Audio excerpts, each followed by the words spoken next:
Oi, Flavinha.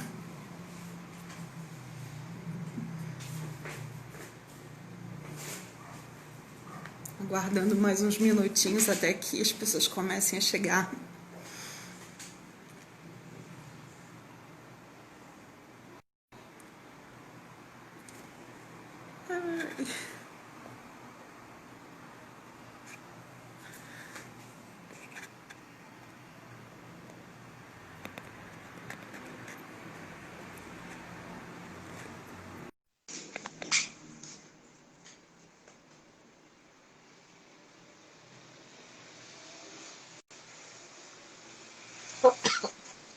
Olá, Boa noite. tudo Prazer em ter bem? aqui com a gente, Sônia. Tudo bem? Tudo E aí? bem. Tirando aquela ansiedade da primeira vez, tá tudo tranquilo? Outro dia eu tive que fazer uma sozinha Eita, para Éden. Eu fiquei desesperada para aprender a chamar a live. meu Eu não Deus. sabia entrar na live, mas chamar a live eu não sabia. Eu já pedi ajuda a todo mundo no grupo. Eu precisava aprender. Eu falei, ai, Jesus, eu não posso fazer feio no dia. Aí a gente começa a criar mil bichos na cabeça, né? Mil grilos. Ai, pode faltar a internet, pode acontecer alguma coisa, ai, pode dar uma dor de barriga, tudo. Mas tudo tranquilo. Deixa eu ver se são 7 horas. A gente começa ou espera um pouquinho? Vamos esperar um minutinho, né? O pessoal está começando a entrar aí, né? É, as pessoas estão chegando. As pessoas estão chegando. Sabe Eu não que dá uns 2 minutinhos, assim, 3 minutinhos no máximo, e aí a gente começa, né? isso mesmo, tu tá O pessoal bonita, está como eu estou. entrando. Boa noite, Sônia. Boa noite, Regina. Prazer. Boa Boa noite, noite. Júlia. Gente, vocês não sabem a emoção que tá aqui. É muito gostoso estar Flavinha participando tá desse falando. grupo. Cadê Flavinha Flavinha? tá falando aqui. É só uma hora de live, fica gravado. Então, quando quiser Quando eu começar, estou, acompanhei pode. a dos colegas, uma hora passava rápido demais. Agora quero ver com a gente, Sônia. É, E vamos ver se dá tempo para fazer todas aquelas perguntas. vamos lá, vamos começando e vai dando tempo, sim, com certeza. O pessoal vai entrando também, né? Quantos? Já temos 12, acho que. Ô, Regina! Flavinha! Vai ficar bacana, espero. Então, acho que já dá para a gente começar. Isso aí, Então, vamos lá. eu vou me apresentar. Eu sou a Lena Chianello, entrei recentemente para o grupo de pesquisa em Lige, encontro com a literatura infantil e juvenil, coordenado e orientado pela professora doutora Regina Micheli, e o grupo é maravilhoso, fui muito bem recebida, muito bem acolhida, já participei de vários grupos de pesquisa e eu posso confessar que esse é o que está tocando meu coração de uma forma muito especial. E então, esses encontros eles aconteciam presencialmente, mas com a situação em que nos encontramos, né, eles passaram a ser virtuais, mas com a mesma riqueza de conteúdo, a mesma beleza na conversa. E hoje nós temos aqui nossa convidada querida, Sânia Travassos. Eu conheci ano passado na UERJ, porém não na Letras, né? Eu conheci lá na Pedagogia, por onde eu me formei, fiz a minha graduação lá. E agora eu vou apresentar a Sônia. Ela é autora, escritora de livros infantis e juvenis. Eu vou pegar a minha colinha aqui. e a Sônia, ela tem vários livros editados pela editora Rocco, Casa da Palavra, Globo, Positivo, Escrita Fina, Mar de Ideias e Bambolê. Acertei, Sônia? Certinho. Bacana. Ela também é especialista em literatura infantil e juvenil pela UFRJ e é mestre e doutora em educação pela UFRJ também. E ela atua na área da educação há 30 anos e é coordenadora da Biblioteca Éden, Rio de Janeiro, desde 1990, hein, Sônia? E ministra regularmente... uma vida. Ministra regularmente cursos e palestras sobre a biblioteca escolar, que por um acaso também foi assunto da tua tese, né? Biblioteca escolar, depois a gente vai falar sobre isso. E também fala sobre as obras de Monteiro Lobato e sobre a literatura infantil e juvenil para professores de diversos estados do Brasil. Depois eu quero saber como é que acontecem essas palestras para os professores no Brasil, que eu acho que ficou faltando essa questão nas perguntas, você me lembra. E a Sônia também faz parte do corpo docente de pós-graduação de literatura infantil e juvenil da UCAM, coordenado pela professora doutora Cíntia Barreto, e ela foi recentemente contratada pela UERJ. Olha que delícia, a gente vai ter a Sônia na UERJ. Ela só não assumiu sala de aula ainda por conta dessa situação, mas assim que as universidades públicas normalizarem as aulas, aí teremos a Sônia. E ela vai pertencer ao Departamento de Estudos da Infância. É isso, né, Sônia? É isso, é isso. Isso, bacana. Você quer falar alguma coisa ou a gente já entra para as perguntas? É um prazer estar aqui, agradecer o convite de vocês, né? Eu acompanho sempre outros autores que já estiveram aqui. Desde o ano passado eu vejo, né, o trabalho da Flavinha, de todos vocês, né? E fico muito feliz de ter sido convidada para estar aqui nesse espaço para falar de literatura infantil, falar dos meus livros, enfim. Estou muito contente mesmo, mas pode começar as perguntas, estou pronta. Então, vamos lá. Então, para começar, para abrir essa roda, eu vou te pedir para você falar um pouco sobre a tua trajetória profissional, como você se tornou escritora para literatura infantil especificamente, e quais foram as tuas motivações? É isso. Como que você chegou lá? É uma trajetória longa, né? Eu comecei a trabalhar com literatura infantil quase que por acaso, porque eu fiz a faculdade de jornalismo, na verdade, mas quando fui fazer minha graduação, meu trabalho final de curso, eu fui estudar o cinema infantil. E aí acabei indo estudar histórias infantis, a origem das histórias infantis, no Brasil e no mundo, e aí eu me apaixonei por esse universo, e aí fui fazer pós-graduação em literatura, enquanto juvenil, que na época estava começando na UFRJ, na Letras, né? Fui aluna da Francisca Nóbrega, por exemplo, Eliana Yunes, que era de lá na época, e outros professores maravilhosos que eu tive naquele momento.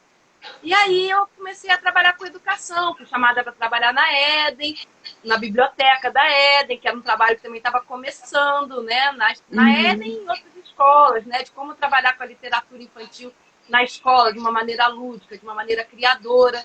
E aí eu estava me especializando em literatura infantil e juvenil e fui trabalhar na educação. E aí fiquei na educação, né, fiquei na educação, aprendendo, trabalhando na educação. Depois fui fazer mestrado, doutorado em educação, né? Sempre quis trabalhar com a literatura dentro da educação, né? Dentro desse momento, dessa questão da recepção da literatura, como as pessoas recebem os seus textos, como elas interagem com os textos literários, né? E aí eu fui trilhando sempre esse caminho, né? Muito também com a Fundação Nacional do Livro Infantil e Juvenil. Há muitos anos que eu dou cursos pela Fundação e outros cursos também pelo ProLer, muitos anos. E aí fui cada vez mais entrando nesse universo da literatura infantil como professora, né? E foi daí também que eu virei autora, né? Você me perguntou como é que isso... Uma coisa vai imitando na outra, né? Na verdade, eu também fui virando autora por causa do meu trabalho de professora, né? Eu sempre trabalhava, né, com diferentes autores, lendo muitos livros diariamente, contando histórias, lendo livros desenvolvendo projetos com os meus alunos, até o dia que eu estava fazendo um projeto que era sobre bichos-papões, e foi muito engraçado, sensacional. Porque eu estava trabalhando com bichos-papões que assustavam crianças. Eu fiz uma pesquisa sobre isso, descobri vários personagens do folclore que tinham isso em comum, né? E aí fui contando para as crianças, interagindo com elas, e elas rindo, inventando formas de se livrar daqueles bichos-papões, então cuca, chibamba, homem do saco, papa-figo, quibumbos, enfim. Que é um tema que já atiça, né? E as crianças falavam, se ele me pegasse, eu fazia isso, eu fazia aquilo, babá.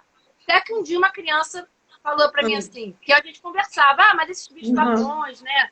Muitas vezes os pais, em outras épocas, os avós, usavam assim também, entre aspas, para ameaçar as crianças, mas também para proteger as crianças. Então não fica tentado na rua, que o homem do saco pode te pegar, né? E a gente foi conversando sobre isso. Até o dia que uma criança de 6 anos falou, poxa, Sônia, só tem bicho-papão para assustar gente grande? Devia ter uns para assustar só os pais. A criança falou assim, mas não tem, se a gente criar. E nós começaram a criar, né? Bicho-papão para assustar a mãe, que desembaraça o cabelo dela e dói. Bicho-papão para assustar a mãe ou o pai, que aperta muito a mão da criança na hora de atravessar a rua. Tudo que incomodava eles no dia a dia. Então, tinha bicho-papão para assustar a mãe, o pai que dava palmada, por exemplo. Tinha bicho-papão para assustar a mãe e o pai que obrigava a criança a comer até o final. E aí, enfim, as crianças fizeram o livro delas, foi muito divertido. E eu fiquei com essa ideia na cabeça, né? Que daria um bom livro infantil que, de um lado, a gente tivesse personagens assustadores de crianças, do folclore, e do outro lado, personagens assombradores dos adultos, nessas coisas cotidianas. E aí, assim nasceu o meu primeiro livro, que é esse aqui. Maravilhoso! Bicho-papão pra gente grande, onde eu trago os personagens do folclore e, do outro lado, os personagens que as crianças criaram. Eu conversei com elas, pedi autorização e reescrevi, né? Mais literariamente, né? Trabalhando com a linguagem e tal. E assim foi que eu entrei no mundo também como autora de literatura infantil. Maravilhoso, amei! Depois a gente vai conversar muito sobre os bichos-papões, muito bom. Agora uma curiosidade, Sônia, uma coisinha aqui que eu queria saber de você. Como que, quando você decidiu escrever o livro, para quem está começando agora, a primeira coisa que a gente pensa, a quem eu vou recorrer, a quem eu vou me encaminhar. Eu acho que deve ter muita dúvida na cabeça de quem quer escrever o primeiro livro. E como é que foi para você essa experiência do seu primeiro livro? Então, eu já tinha escrito outras coisas, mas esse, quando eu quis realmente publicar, primeiro eu recorri a uma amiga escritora, Luciana Sandroni, mostrei para ela o texto, perguntei o que ela achava, ela achou que tinha chance de ser editado, aí pedi algumas indicações para ela me indicou alguns editores que ela conhecia, me apresentou, e aí eu fui mandando o texto para essas várias editoras que ela fez uma certa mediação para mim, e recebi muitos nãos, assim, muitos elogios, mas muitos, não dá para publicar agora, por isso, por aquilo, até que a editora Rocco, né, foi a Laura, então, né, que é a editora, na época ela era a editora assistente da editora Rocco, ela amou o texto e ela postou no texto, mas isso levou assim uns 2 anos. Nossa! Entre entregar o texto e o texto ser publicado levou de 2 a 3 anos. Mas aí depois foi, de né? Pedras, Mas é bom você procurar, né? Saber quem é o editor, o que aquela editora está editando, se aquela editora que você está procurando, ela edita livros, textos que tem a ver com o tema que você está trazendo, né? O jeito que você escreve, né? Isso tem a ver com a linha editorial da editora, né? Então, você tem que procurar, oferecer, saber se estão aceitando textos novos ou não, né? Então, é uma porta assim que não se abre tão fácil.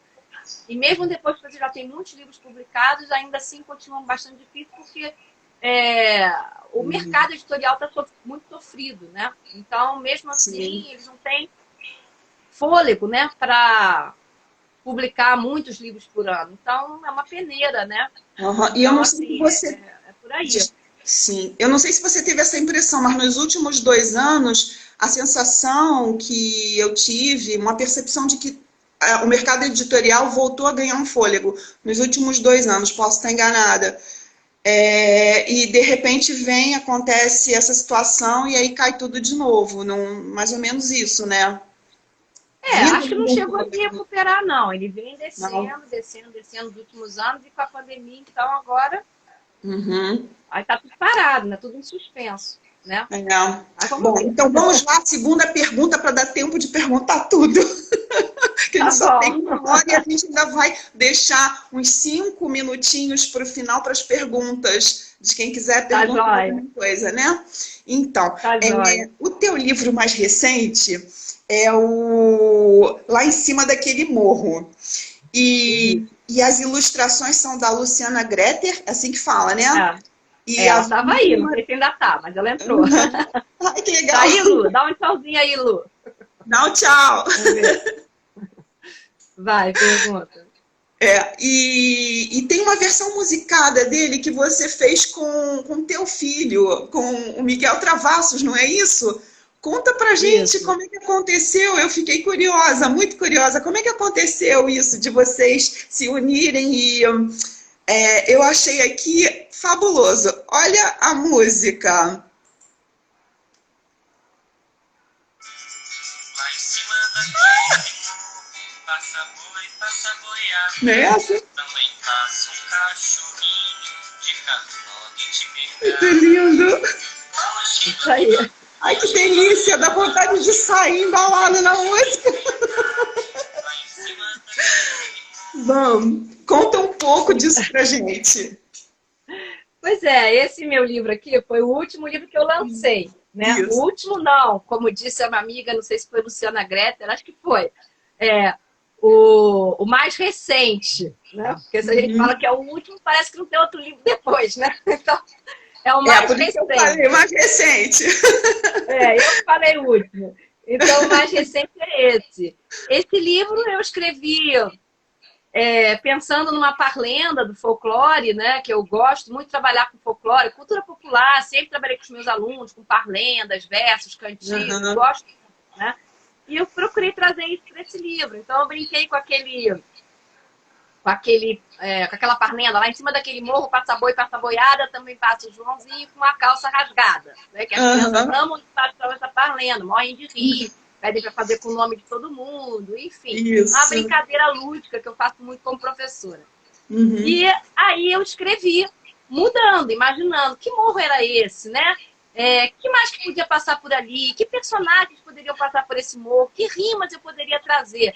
E aí eu fui trazendo personagens inusitados, então, que poderiam passar no morro, mas não da forma que eles passam. Então, é o cachorrinho de cartola e de bengala, a mula sem cabeça que assusta a bicharada, o sacizinho rodando no rodamuinho, o beija-flor vestido de doutor. Então, eu fui trazendo bichos, né? Pássaros, animais, enfim, que poderiam passar por cima de um morro, pelo morro, né? Mas só trazendo alguma característica diferente. E aí, para fazer os estribilhos, que não era música, mas para fazer as quadras que se repetiam entre uma e outra, eu me lembrei daquele poema naquela cantiga de roda que eu adorava quando era criança. Cachorrinho está latindo lá no fundo do quintal. Cala a boca, cachorrinho, deixa o meu benzinho entrar. Osquindolele, osquindolele, lalá, osquindolele. Não sou eu que caio lá, uma coisa assim. E aí eu trouxe isso para brincar com os personagens. Então o livro brinca com essa parlenda, com essa cantiga, e eu faço algumas referências a outras histórias, como A Festa no Céu. Tem uma hora que aparece o gavião carregando o violão. Isso. Eu pergunto, né? Vai ter festa lá no céu? Gavião, me leva lá. Então eu fui fazendo os versos, né? Brincando com várias referências da cultura popular. E aí, depois a editora Bambolê quis publicar. Eu sugeri a Luciana Greter como ilustradora, ela topou. Nós fizemos uma reunião. Parabéns, nessa reunião, a ilustração foi linda. Ela falou, a ilustração da Luciana Greter, ela trouxe muita coisa. E interessante que a Luciana ela trouxe outros personagens que não estão no texto, mas estão na imagem. Né? Então a gente vê como é que a imagem, a ilustração, não é uma repetição do texto. A ilustração de um livro infantil, ela vai além disso. A ilustração é texto também. Então, ela traz para o texto do livro, o texto visual do livro, outros personagens que dialogam com os personagens que estão no texto escrito também. Né? Então, isso é muito interessante, né? Por exemplo, aqui, né? Aqui a gente tem o bezerrinho empurrando o carrinho, a gente tem o boi, mas a gente tem esse personagem. Esse personagem, ele não está no texto, mas ele está no texto visual. Então, ele ajuda a contar a história também. Enriquece a história. E aí foi isso. E aí a editora falou assim, Sônia, por que você não transforma esse livro numa música? Faz uma versão musical dele. Aí eu não tinha pensado nisso, né? Mas meu filho é músico, o Miguel, um dos meus filhos, né? E eu perguntei pra ele, você topa transformar o texto numa música? Ele topa. E aí ele fez essa música, tipo um baião, ele fala que é um baião. Né? Acho maravilhoso. E a gente gravou em estúdio, foi muito divertido também. A gente fez essa produção e depois a gente ainda fez uma animação. Que a namorada dele na época, a Jade Góes, ela fez uma animação. Então a gente tem a música com a animação disponível no YouTube. Que também ficou fantástica. Ficou linda. É uma delícia ficar olhando os personagens se movendo no vídeo. Depois eu vou ver se eu coloco o link do YouTube pro vídeo. Isso, porque legal. É bem bacana. Aí qualquer um pode assistir. Isso. Vamos lá, então. Você quer falar mais alguma coisa sobre ele? Sobre esse livro? Não. Tá bacana. Não. Então, vamos à terceira pessoa. Olha, eu verifiquei aqui que você idealizou a Casa de História Sônia Travassos, que é um espaço virtual para divulgação da literatura infantil, para formação continuada de professores. Eu achei essa ideia fantástica, porque essa ideia de formação continuada é fundamental. A gente não pode parar no tempo. A gente tem que estar sempre se atualizando. O mundo está numa velocidade que às vezes a gente acha que não vai acompanhar. Então eu achei muito bacana esse teu projeto. Fala dessa ideia pra gente. Então, já era assim um sonho antigo, né? Poder ter um espaço. Na verdade, eu queria um espaço físico no primeiro momento. Onde eu pudesse oferecer cursos, fazer uma biblioteca, porque eu tenho uma biblioteca em casa de muitos livros, né, infanto-juvenis, e ser um espaço de discussão, de compartilhamento de artigos científicos também, sobre literatura, né, não só os meus, mas os de outras pessoas também, né, e um espaço para que eu pudesse também estar trazendo assim, projetos que eu já desenvolvi com a literatura, pensando um pouco na literatura na escola, também, né? Quais são as questões, o que ler, né? Como ler, né? Por que ler, trazer essas problematizações por meio de cursos, de postagens, de artigos, né? E aí eu pensei em fazer ela fisicamente no ano passado, mas esse ano, como eu não tinha esse espaço físico ainda, eu resolvi fazer ela virtualmente. Então eu digo que ela é uma casa sem paredes e sem portas, mas com muitas janelas. Janelas para o conhecimento, janelas para a descoberta de muitas coisas, né? Então, eu gosto de trabalhar muito com a formação de professores e com a formação continuada. Eu trabalho há muitos anos com a formação continuada, especialmente de professores, em projetos da Fundação, do ProLer, do TEAR, enfim, vários projetos, né? E gosto muito desse trabalho. Então, a Casa de Histórias é isso, né? Ela é um site, que nem está no ar o site ainda, mas já está onde eu reúno meus artigos acadêmicos, os livros que eu já escrevi, materiais paradidáticos também que eu já produzi para professores, né?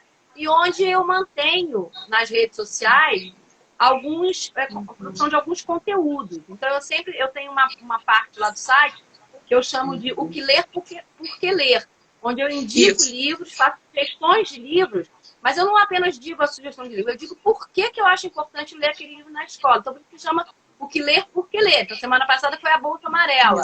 Então, eu faço uma resenha do que é a Bolsa Amarela, e depois eu falo por que é importante, o que tem na Bolsa Amarela que é importante para a formação do leitor, né? Que ajuda a gente a se constituir também como sujeito no mundo. É quase então, como se fosse uma biblioterapia, né?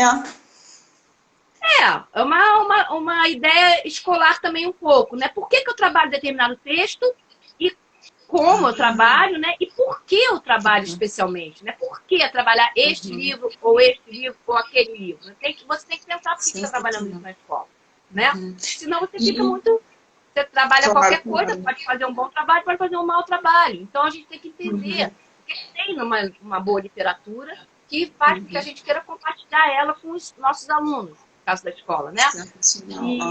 Então, esse é um quadro que eu gosto muito de fazer. O outro que eu gosto muito de fazer é o que chama baú de projetos, que é onde, porque toda vez que eu dou curso, formação, as pessoas gostam muito quando eu compartilho diferentes projetos que eu desenvolvi na minha vida como professora, que ainda sou, né?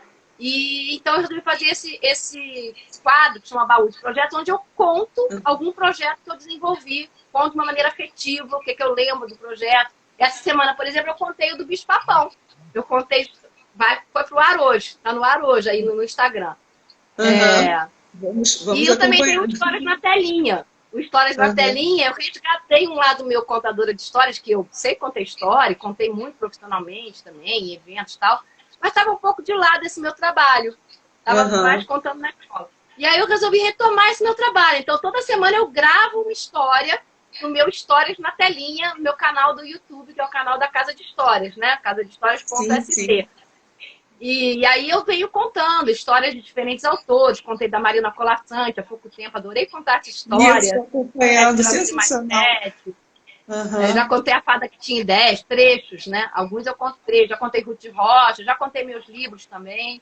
Enfim, então é um espaço de divulgação da literatura e de formação continuada, né, de professor. É isso. Bacana, sensacional. Você acabou respondendo o que eu ia te perguntar. O que ler e por que ler, pronto, já está respondido. Vamos lá. Você publicou a história do Pingo. E eu lembro que quando eu te ouvi falando sobre ele, eu fiquei bastante emocionada. E aí comprei o livro. Tenho ele autografado, pena que eu esqueci de colocar aqui, que eu trouxe tudo para o lugar onde tem mais luz. Ficou lá dentro, enfim.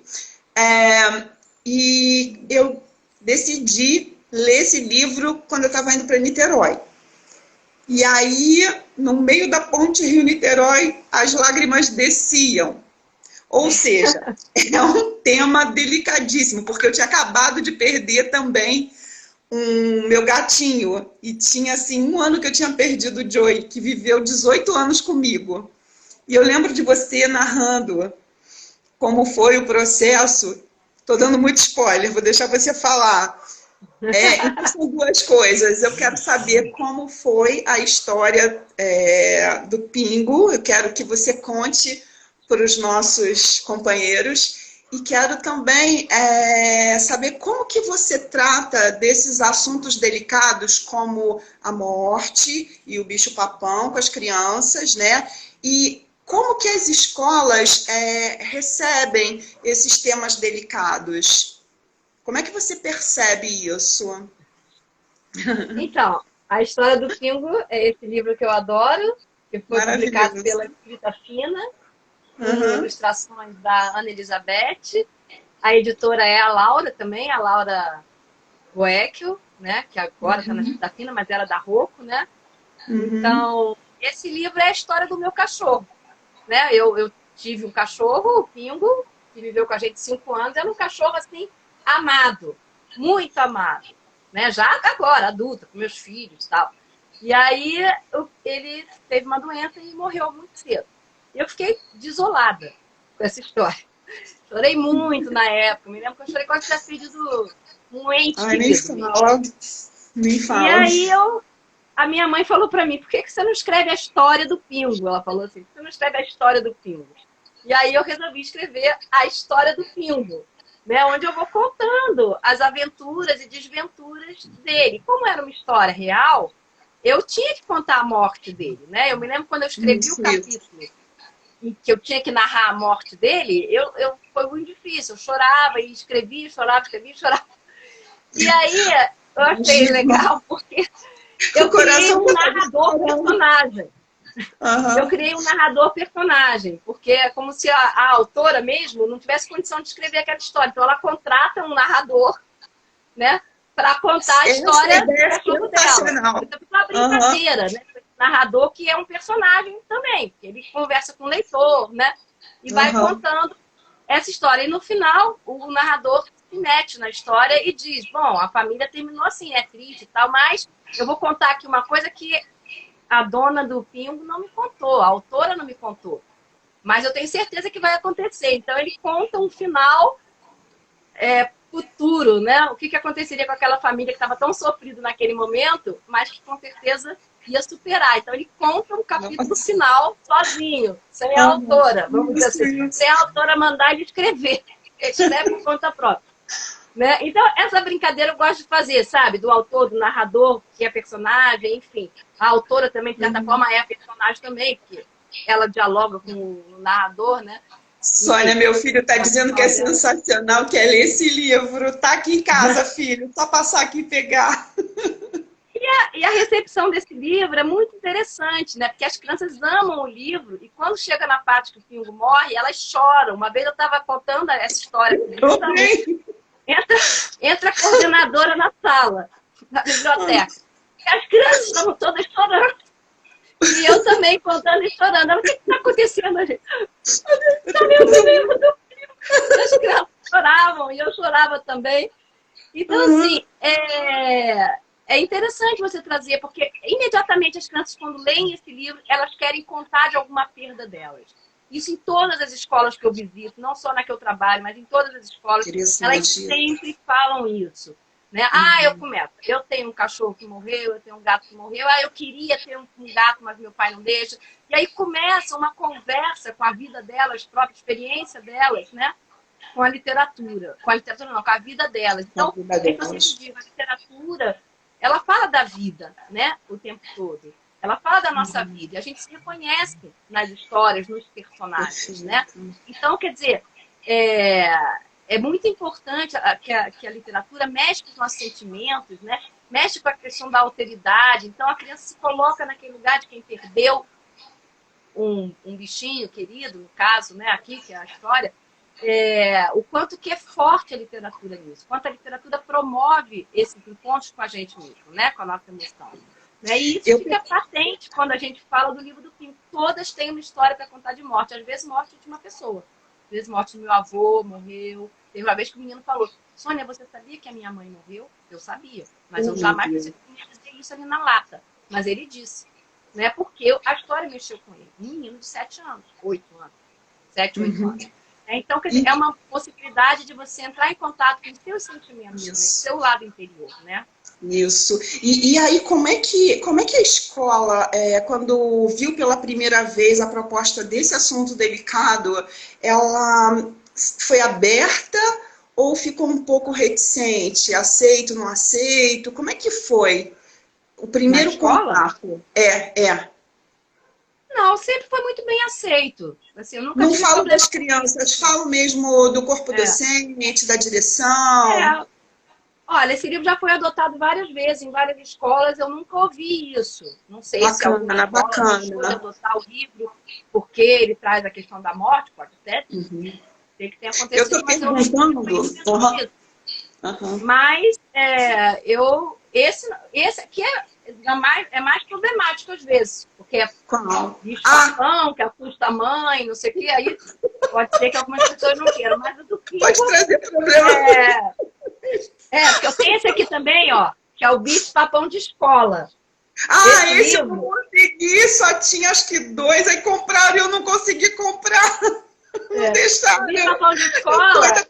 Eu quero esse de qualquer maneira. É uma brincadeira com os limites da escola. Esse livro também, quem me deu a dica desse livro foram os meus alunos. Que eles, quando eu contei esse aqui para eles, quando ficou pronto, outros alunos, já de muitos anos depois, eles começaram a inventar bicho-papão para assustar tudo, inclusive os professores. E aí eu criei o bicho-papão de escola, onde eu brinco, onde eu apresento os bichos-papões da escola, tipo a Dona Bronca, o Sem Recreio, já para coordenação, né? Recreio é ótimo. Senhor da Tabuada, enfim. Que são bichos-papões da escola, digamos assim, né? E Aham. depois eu apresento os bichos-papões que as crianças criaram. Então, o bicho-papão para hipnotizar a professora, e a professora deixa sair de sala. O bicho-papão para atrapalhar a professora que escreve muito no quadro. O Aham. bicho-papão que pega a professora se ela deixar a turma de castigo, sem recreio. Então, é uma brincadeira assim, né? E aí, quando eu apresentei Sensacional. esse livro para Rocco, eles adoraram o livro, mas depois eles ficaram Eu com medo amei. que o livro não entrasse no PNBE, porque, enfim, falava dessa questão, que podia ter algum problema com as escolas, não sei o que, eles não Aham. quiseram o livro. Aí a Mar de Ideias publicou, e o livro também é outro livro que agrada muito as crianças, mas Aham. essa Não. situação pode acontecer sim. A fala de professor não vou levar para a escola, né? Aham. Acontece, Não, né? sensacional. Esses do bicho-papão, assim, eu fico imaginando o ambiente rico que se torna quando você oferece uma proposta dessas. Olha a riqueza de bicho-papão que você colocou, que as crianças colocaram a partir da proposta.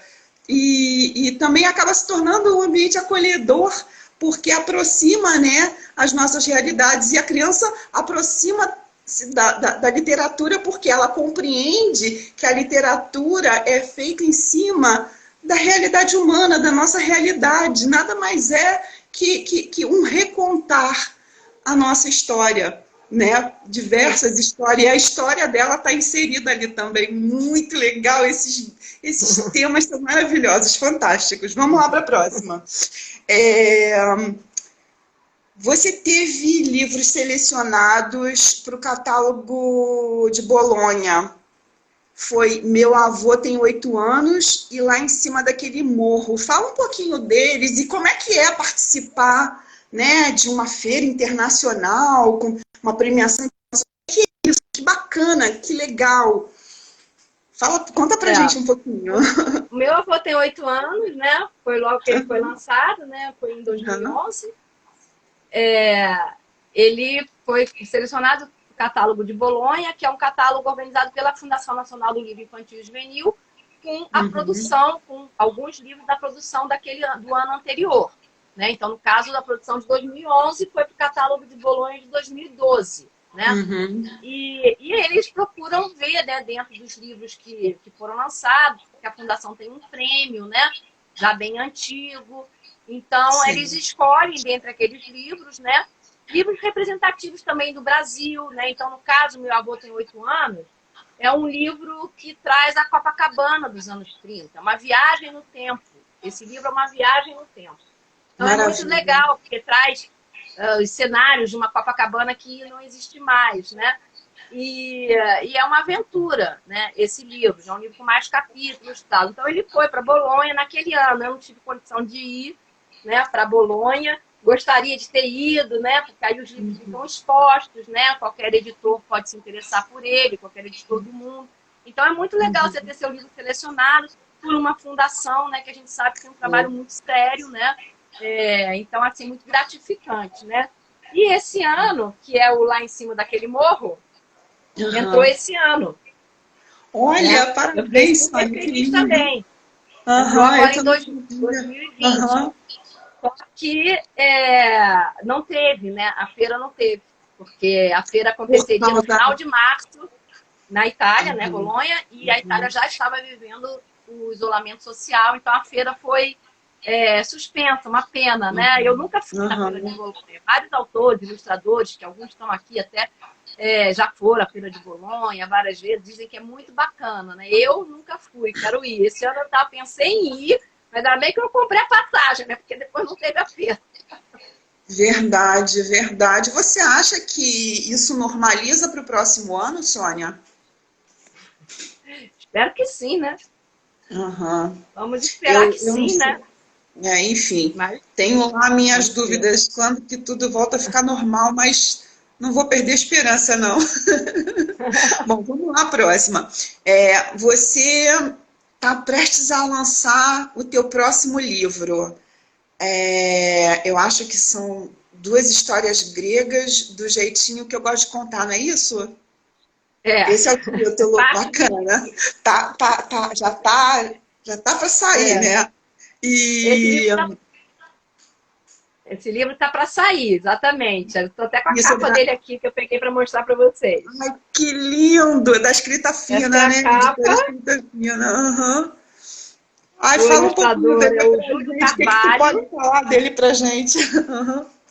Vou falar dele. Então, o nome do livro mesmo é O Pomo de Ouro e o Cavalo de Troia, duas histórias gregas do jeitinho que eu gosto de contar. Então, qual que é a proposta desse livro, né? Assim, vai ser a capa, né? Vai ser um pouquinho maior do que isso, mas Lindo, a capa é lindo. assim, né? As ilustrações estão muito lindas do Júlio Carvalho, não conhecia ele, e foi uma indicação da Laura Boeckel, né, que também é editora desse livro, né, que é da escrita fina. E eu adorei as ilustrações dele. Então, porque as histórias gregas, elas se misturam muito, né, uma com a outra. Então, tem duas histórias que realmente eu gosto muito de contar, que eu contei a vida toda na escola para os meus alunos, de diferentes formas, com livro, sem livro, de várias maneiras, que é o Pomo de Ouro e o Cavalo de Troia. Essas histórias se entrelaçam, né? Porque o Pomo de Ouro é aquela história que as deusas ganham um pomo de ouro, uma maçã de ouro, né? Pela deusa da discórdia, porque a deusa da discórdia é a deusa que faz as discordâncias, né? Então, como ela não foi chamada para uma determinada festa, ela resolveu acabar com a festa dessa maneira. E, de fato, ela acabou, porque as deusas todas começaram a brigar para pegar o pomo de ouro, e no final ficaram 3 deuses disputando o pomo de ouro, chamaram Zeus lá para resolver. O Zeus não queria se comprometer, resolveu chamar o mais belo de todos os mortais, que era o Paris. Só que o Paris, ele tem uma outra história. O Paris era filho lá do rei Menelau, que era o rei de Troia, né? E que tinha um oráculo, tal, que diz, o oráculo tinha dito para ele que aquele filho dele, que tinha nascido, ia trazer muita maldição, ia acabar com Troia. Então ele abandona o filho. Ele abandona o filho. Só que o filho não morre. Como todas as histórias gregas, muitas histórias gregas, ele é resgatado por um casal de pastores e vive. Só adulto é que ele vai descobrir que ele é filho do Menelau e ele volta a assumir seu lugar de príncipe, né? Príncipe de Troia. E ele, nesse meio tempo, vai conhecer a Helena de Troia e aí ele se apaixona por ela. Quando ele se apaixona por ela, ele vai cobrar a dívida da deusa. Porque quando ele falou que quem ele ia escolher, as deusas trapacearam. Cada uma ofereceu para ele, isso conta a história, né? Ofereceu para ele alguma coisa. Então a deusa da beleza, que era Afrodite, ela disse: se você me escolher, eu vou dar para você a mulher que você quiser. Eu vou te ajudar a conquistar a mulher que você quiser. Vou te ajudar a conquistar a mulher que você quiser. E aí, tudo bem, ele escolhe a Afrodite. Isso lá na história do Pomo de Ouro. E aí, quando ele conhece a Helena de Troia, que já era casada, o que acontece? Ele vai cobrar a dívida da deusa. E a deusa dá um jeito. E aí começa a Guerra de Troia, né? Porque ele rapta, né? Ela se apaixona por ele, ele leva ela para Troia, e daí vem a história da Guerra de Troia e do Cavalo de Troia, que é o final da história, né? Que é como eles vão vencer. Os troianos perdem, né? No final. Maravilhoso. Guerra, né? Essa história então, é muito eu rica. misturei uma história com a outra. Porque elas se misturam mesmo, né? E o que é legal é porque, quando eu botei o título, duas histórias gregas do jeitinho que eu gosto de contar, porque eu escrevi como se eu estivesse contando para os meus alunos. Então, o narrador, ele fala: e aí, o que será que vai acontecer? Você não lembra mais dessa parte? Não, estou falando aqui, você não está prestando atenção, não. Volta lá no início da história e vê quem é o fulano ou o cicrano, né? Então, é um jeito oral de contar. Então, eu trouxe para a escrita um jeito oral de contar a história, esse lado contadora de histórias que eu tenho também, né? E eu gostei muito do texto, tal, e ele vai sair agora. Ainda não foi para gráfica, mas ele vai para gráfica por agora. E a gente vai esperar acabar a pandemia para poder fazer o lançamento presencial dele, né? Maravilhoso, maravilhoso. É mais ou menos isso a história. Quero saber do lançamento, quero ir. Eu me convidando, eu adoro. Não, bacana, porque você vê como é que taca um fogo a história, né? cria um reboliço. Imagina, eu já estou imaginando uma sala de aula, você fazendo a contação de história e as crianças querendo participar, porque eles não sossegam, né? Eles querem participar, eles têm ideias também, e o que pode acontecer. Agora, o mais legal é essa tua relação com o narrador. Isso mexe demais comigo. Eu acho muito bacana essa coisa de você colocar um narrador de fora, ele foi convidado, ele sabe muito da vida dos personagens e é como se ele fosse quase o autor da história. Né? Essa relação com o autor é muito, muito rica. Enfim, vamos para a próxima. Se me deixar, eu falo pra caramba. Eu vou falar besteira. Quais dicas você daria para as pessoas que estão desejando ingressar no mundo da literatura infantil e juvenil? Ou como escritor, como ilustrador, e quais habilidades que as pessoas precisam desenvolver, tanto na parte da literatura, quanto na parte gráfica? Olha, posso falar como autora de textos, né? Eu não sou uma autora de imagens. Eu não sou uma ilustradora. Depois eu também quero te perguntar sobre a relação do autor com o ilustrador, porque eu acho que deveria ser uma relação muito próxima. Como eu ainda não tenho muita experiência, eu quero aprender com você. Tá. Então, em relação ao texto, né? Eu acho que a gente, quando escreve, né, tem que ser muito sincero com o que a gente está escrevendo. Querer muito contar aquela história, né? Querer contar aquela história, porque aquela história em si, ela tem coisas importantes que você quer comunicar para o outro. Trocar, mais que comunicar, tocar o outro com aquela história, né?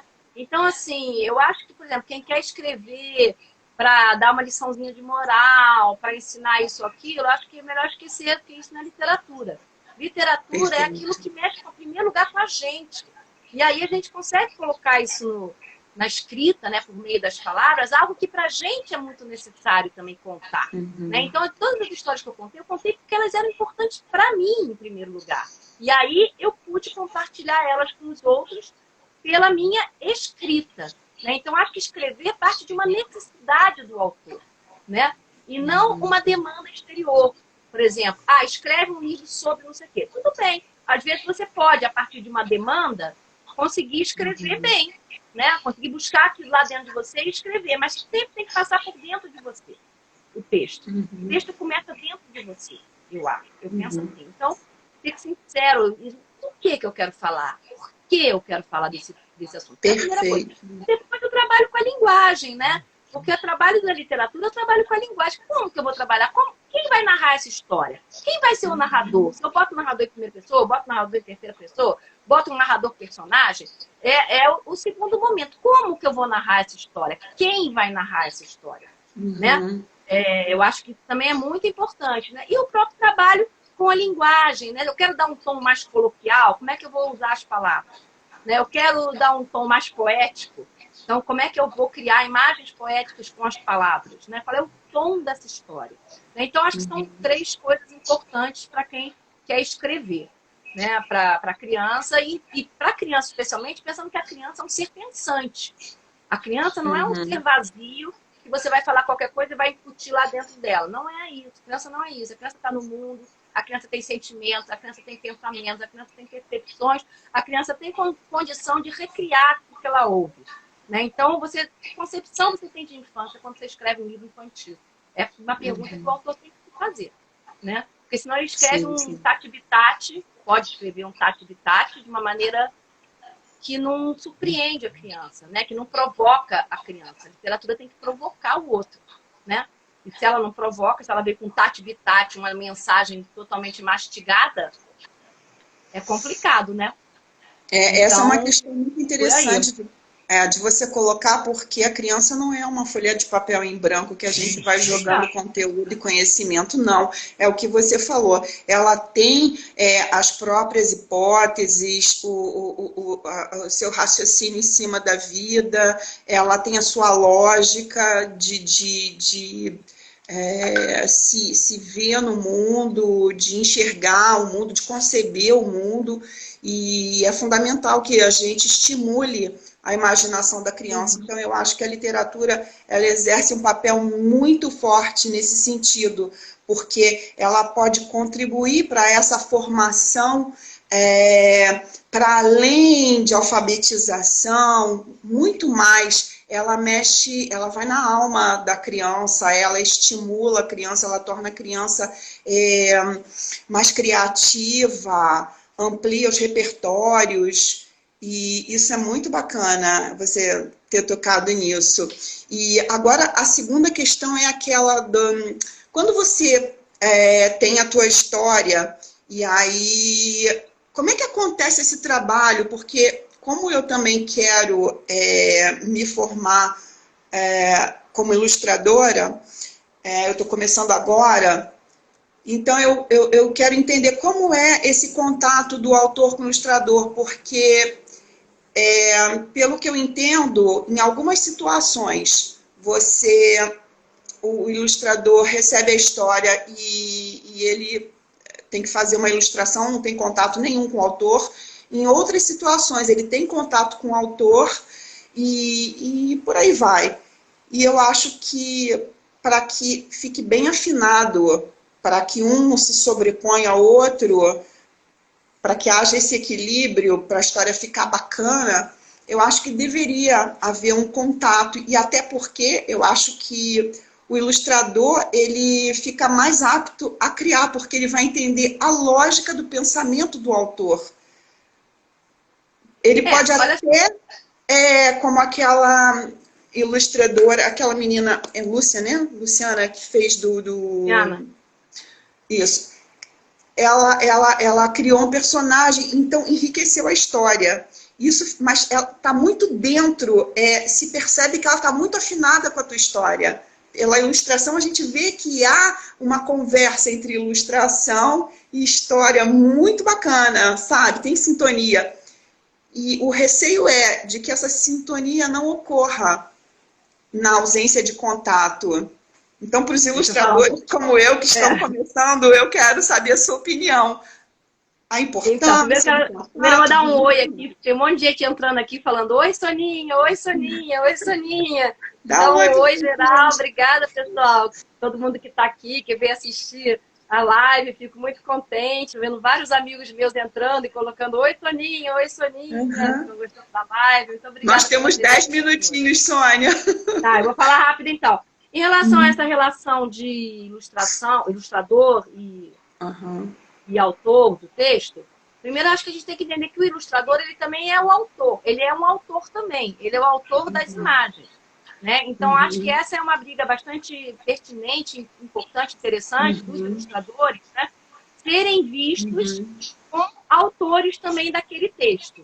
Né? Então, quando você entrega seu texto para uma editora, depende um pouco da editora. Tem editoras que aproximam o autor do ilustrador, ou às vezes o autor conhece o ilustrador, e aí ele mesmo faz essa ponte, né? Isso aconteceu comigo, por exemplo, com a Ana Elizabeth, que fez a história do Pingo, né? Com a Thaís Linhares, que fez uma história para 3 meninas, que eram ilustradoras próximas de mim, e com a Luciana Greter também, né? A gente teve uma troca, mas foi uma troca, assim, bem rápida. Na verdade, o ilustrador, quando ele pega o texto, ele vai se tornar um autor daquilo também.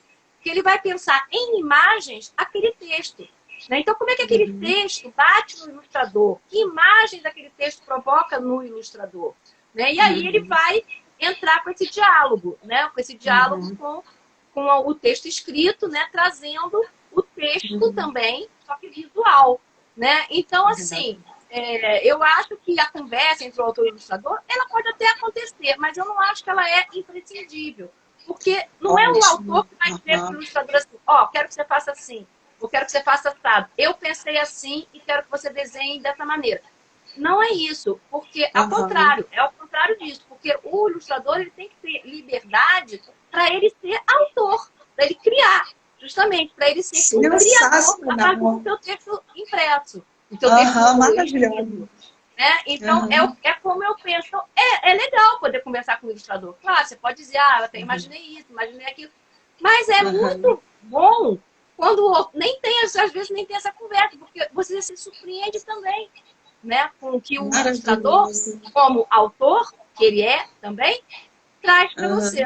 Né? Isso aconteceu, por exemplo, com a Elizabeth, com todas elas, com todos eles. Agora, por exemplo, eu não conheço o Júlio pessoalmente, não troquei e-mails com ele, né? Sei quem ele é, fui ver o trabalho dele, ele deve ter visto o meu também, não sei.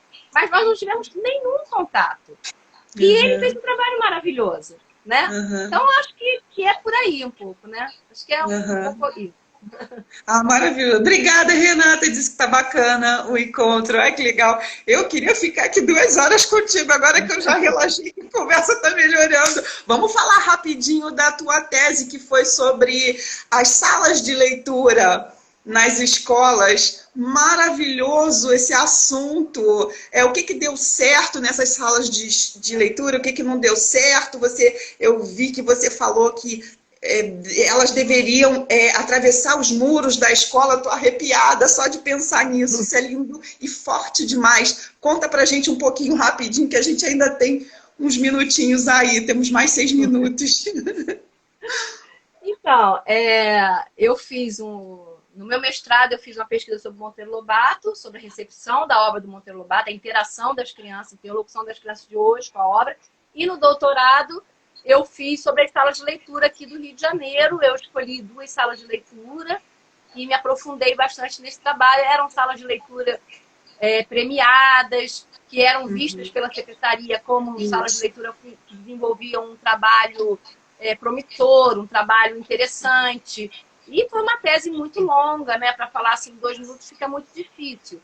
Né? Mas é uma tese que tentou ver as positividades das salas de leitura e a potência da sala de leitura dentro da escola. E o que precisa na escola como um todo, o que dá suporte, o que dá espaço, né? Para que a sala de leitura possa ter uma potência. Né? Então, quais são as condições da escola que levam, né, uma sala de leitura a ter uma potência e ter uma importância, fazer a diferença na vida dos alunos, né, e dos professores também, de toda a comunidade escolar. Né? E essas 2 salas de leitura, que na escola, uma da 6ª CRE, outra da 4ª CRE, né, Conde de Agrolon, Oswaldo de Andrade, 2 escolas muito bacanas, que tiveram condições de fazer isso pelo apoio da direção, pelas professoras que estavam lá, que tinham boas formações e que investiam nas suas formações também. E várias questões. Sônia, né, que a professora Regina... Sônia, a professora Regina está perguntando se a tese foi publicada e se está disponível. Ela está disponível no site, né, no PPGE, no Programa de Pós-Graduação da UFRJ, da Faculdade de Educação. Ela foi defendida em 2018. Então, lá no site da UFRJ, no PPGE, as teses estão todas lá organizadas, né, direitinho. Então, a tese está lá, ela não está publicada impressa. Ela está só online e ela vai estar na minha casa de histórias também. O link vai estar lá. Quando o meu site estiver pronto, o link dela já está lá na casa de histórias também. É uma tese muito longa e é difícil falar assim rápido, né? Mas é entender que esse espaço, como esse espaço pode se constituir como um espaço significativo da formação dos leitores dentro da escola. Então, é um pouco sobre isso. Eu vou buscar essas pistas na minha pesquisa, eu vou buscar esses fatores e eu chego a vários fatores que mostram por que aquelas 2 escolas tinham uma potência, né? Não é do nada, não é uma mágica. São vários fatores que contribuem juntos para que ela possa ter essa potência e aí sim fazer a diferença na vida da comunidade escolar, das crianças, dos professores, dos pais, etc. Né? Eu lembro que você falou na entrevista na Finilige de 2018, que eu encontrei aquele vídeo na internet, até comentei contigo, que algumas professoras elas relataram para você, e já está avisando que faltam 26 segundos, vai acabar. Ou seja, Sônia, então fica para a próxima. Obrigada, foi maravilhoso, ficou com gosto de quero mais. Foi uma delícia falar com você e ter você aqui com a gente no grupo. Maravilhoso. Tá acabando, faltam 10 segundos. Então, tchau, pessoal. Muito obrigada. Um beijo em todo mundo que tirou um tempinho